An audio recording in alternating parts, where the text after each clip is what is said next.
Damn, what a chapter to follow up another amazing chapter. Like, Oda really came back from the break and was just like, nah, we're just kicking this off. We're just going full gear, full speed ahead. I'm not waiting. Now, I didn't get my video out for chapter 1055, but that chapter was amazing. I had a lot of things from that chapter that I personally think were confirming theories of mine. If you haven't seen my Ancient Weapon Theory video, I really think that the last chapter definitely confirmed it. But we're not here to talk about chapter 1055. We're here to talk about chapter 1056. What is this chapter? So there's a lot of stuff that I want to talk about, but we're going to start off by just saying this chapter, of course, contained the 3 best villains in all of One Piece, at least in my opinion. And we'll get into where the other 2 come in later, but like, man, oh my god. So first off, we're back with the German cover story, which Katakuri is there. So good to see my boy. It's been so long. I think that Katakuri is definitely one of the top 3 villains in the series. I don't know where exactly I would rank him. He's definitely not my number 1. My number 1 is in this chapter, but we will get to that. Oh yeah, so I'm very interested to know like where the Germa cover story is heading to, because like we saw that Caesar was still there at Whole Cake Island, but like now we're just following them, and Katakuri and Oven are there. Like, what is this building to? What's the end game for this? Like, where are we going to end up dropping these characters so that when they pop back up in the story, they have a reason to be there, or I have no clue. But so this chapter was a little like, it was really good, and there was a lot of things that were dropped in, but it wasn't like a I don't want to say it wasn't like a mind-blowing chapter, because there was definitely a lot of stuff there, but it was pretty like standard fare, I guess, for like a send-off chapter, in my opinion. This is like sort of the little lull before we get to like the really, really big, exciting, like we're heading off to new adventure chapter. You know, obviously we check in with the Scabbards in the aftermath of everything that happened with the fight against Admiral Ryokugyu.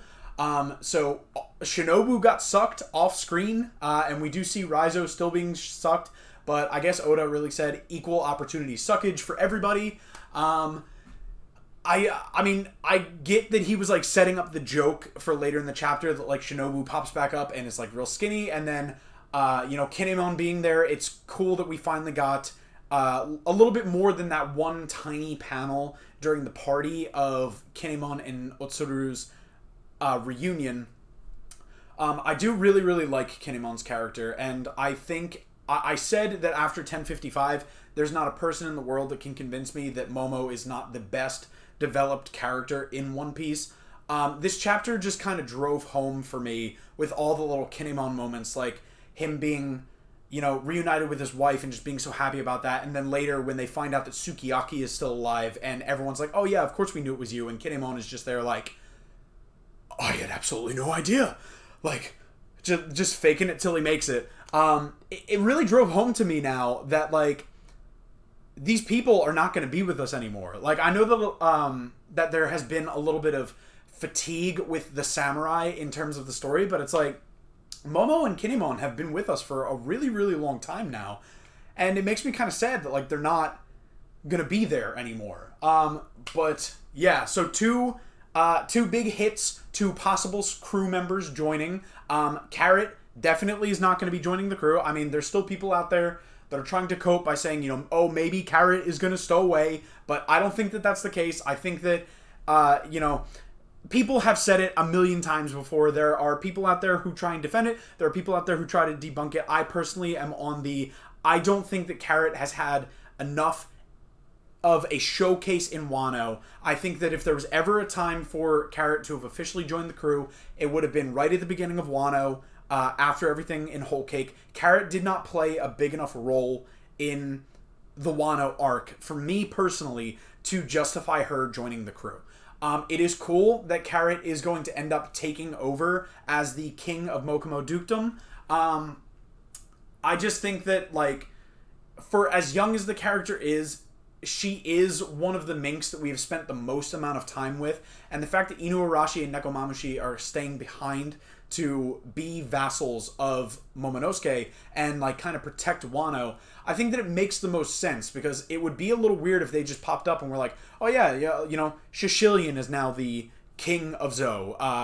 At least with Carrot, like, it's a character that we know. So when we see the minks again at whatever is waiting for us at the end of the story, they're going to be led by this familiar face, someone who's way more familiar to us than any of the rest of the minks. But also, gotta take the L's on the Tama not joining the crew. Now, I went back and forth on whether or not I thought that Tama would ever be a potential crew member. For a long time, I thought that yes, Tama and Momo would continue moving on as like cabin boys or whatever to mirror Roger. After everything happened with Momonosuke being aged up, I kind of moved away from that. I definitely didn't believe that Momo, Momo being aged, there was no way that you could really pair Momo up with Tama anymore in that cabin boy capacity. So, there were a lot of different things where it's like, oh, well, maybe Tama's still going to come just because she has that link with Ace. She has that connection with Nami. There was a lot of things in the last couple chapters leaning towards like a very close connection with Nami. But it looks like she is staying behind. She is going to be trained by Shinobu. And maybe one day we will see Tama as a Straw Hat. Although I do not think that it is. It will be within the scope of the story. Maybe in an epilogue. But that's not where I think her character is going to go. But Luffy and the rest of the crew were informed about the Ancient Weapon's location. So in the last chapter, we were informed about how Wano is under the water and how the Ancient Weapon resides somewhere in that old Wano kingdom. I did think that it was really good to have like these moments with the characters that we did have, because there wasn't a lot of the Straw Hats actually reacting to this information, but we did get two people's specific reactions. One of which is the one I'm most glad, is Frankie. Now, with Frankie being the person who actually was the bearer of the Pluton blueprints, and for Pluton being so intricately tied to his character's origin, I'm very glad that we got to see him be like, oh man, this weapon, it really does exist. I think that if we had left Wano without having any kind of interaction about Frankie finding out the location of Pluton, it would have been a missed opportunity. But Robin asks Luffy, do you want the Ancient Weapon? And Luffy replies in the most Luffy manner of, nah, I don't need it. Which I think is perfect, honestly, because the thing about the Ancient Weapons is, for a power as devastating as the Ancient Weapons are, the only people who should really have their hands on them, the only person who is actually deserving of the Ancient Weapons and the power that they hold, is someone who doesn't want them. Someone who would never want to use them. And that's why I think that in the end of the series, Luffy will end up leading the three Ancient Weapons into battle. As, if you've seen my theory, I do believe that Luffy has already befriended two of the conduits to control the Ancient Weapons, and I think that the third is a longtime friend. It may be confirmed, it may not. I think my backing for it could go either way. But I do think that Vivi is going to end up being the last of the three Ancient Weapons, and she is on her way back. So who knows? But I definitely think Luffy is going to be the person who ends up with full control over the Ancient Weapons moving into like the end of the series. But all this Ancient Weapon talk leads us to the most seemingly important character in the entire series. At least that's the pedestal that Oda is putting him up on, because we have Caribou once again hearing about the Ancient Weapons and the location of it. So now we have this basically like background character, because that's all he's been in the series for us so far, but yet he is so important because he's the only person in the world besides the Straw Hats that knows the locations of two of the Ancient Weapons. He knows how to get them, and he knows exactly where they are. And he says that he wants to take that information to a certain someone. I don't know who that someone is. Maybe it is someone that we see later in the chapter, but who knows? But this man is dangerous, this information that he holds, and it is definitely moving forward going to play a part. I thoroughly believe, as I just said, that the Straw Hats are going to end up in possession of the Ancient Weapons by the end of the series, but I don't know if before that point the Straw Hats will be the only people in possession of the Ancient Weapons.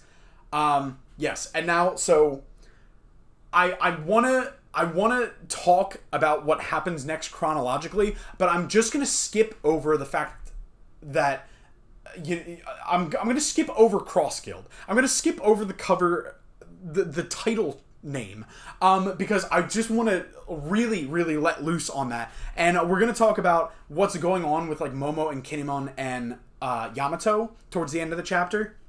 So the Straw Hats are leaving, and they are going, and they're going their own separate ways.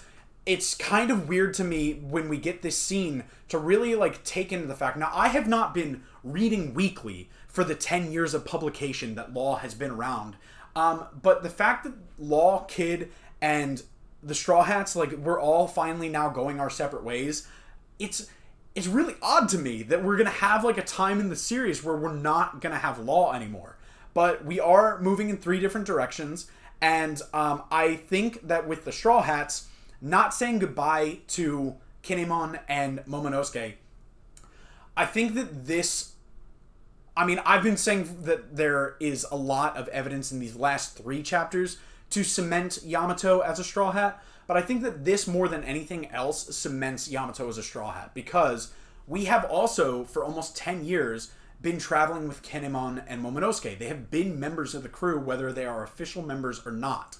And when the Straw Hats left, they decided to say goodbye to everybody except for Kinemon and Momonosuke. And the only person who stayed behind was Yamato. Now, I can sit here and say that the proof is in the pudding, because when Momonosuke was running around the castle looking for the Straw Hats, he called out each of the Straw Hats' names in the order that they joined, ending with him searching for Yamato. That could be evidence, but I think that the biggest evidence of it is the fact that they said goodbye to everybody except Kinemon and Momo. Because for me, as much as I have wanted Yamato to join, as much as I have been so pro Yamato for Straw Hat, I don't think that there has been any measure of fanfare around Yamato joining the crew. And so I think that this is going to be the fanfare. The fact that the Straw Hats are basically ready to leave. They're on the ship. They're picking their destinations. And Yamato's not there with them. Yamato is going to get there. He's going to get there because Momonosuke and Kinemon have to say goodbye. We have to say goodbye to our crewmates. We have to say goodbye to our traveling companions. And where we lose 2, we will gain 1. And I thoroughly believe that that's what's going to happen. There's going to be, whether it's the next chapter or the chapter after that, there's going to be a mad scramble for all of them to get down to the ports to say goodbye to the Straw Hats. And maybe Momonosuke is going to be flying in his dragon form to get them down, but we have to have the tearful send-off as Momo thanks the Straw Hats for everything that they did, and Momonosuke and Kinemon get to say goodbye. And we might even have that parallel of Odin joining Whitebeard, where maybe Yamato is literally going to jump after the Straw Hats and grab onto something that's hanging from the back of their ship. Of course, Yamato is a devil fruit user, so as soon as they hit the water, someone's going to have to save them. But I think it would be a cool little, a fun little parallel to when Yamato joins the crew, having it done in a similar fashion to the way that Odin joined the Whitebeard crew. And then, so we also have, of course, the man marked by flames. I don't know what this possibly could be. There's a million theories for it out there if you want to look. But after Law gave Kid and Killer a rubbing of the road poneglyph, they basically talked about, 1, the fact that they already have one because they coerced it out of a Sweet Commander, which, who was that? It definitely wasn't Snack, because Uruj is the one who took down Snack, and I believe that happened before Kid invaded Big Mom's territory, but so they already have one, but also they are going to take it to the man marked by flames. And I don't know if this is specifically someone that's able to read the poneglyphs, or if it is someone who is in possession of the last road poneglyph. Now, as I said, there are so many people that, the fan base, the YouTube creators have come out and they've said, oh, it could be this person, it could be this person. People are saying Sabo, people are saying Aokiji, people are saying Uruj, of course, because he has his flame tattoo. I have no clue who it could possibly be. And honestly, I kind of don't want to know. But yeah, so now, please allow me to talk about the other two goated villains that show up in this arc, because we learn that not only is Buggy the Emperor of the Sea, but Buggy is also the head, or one of the heads, of this organization called Cross Guild.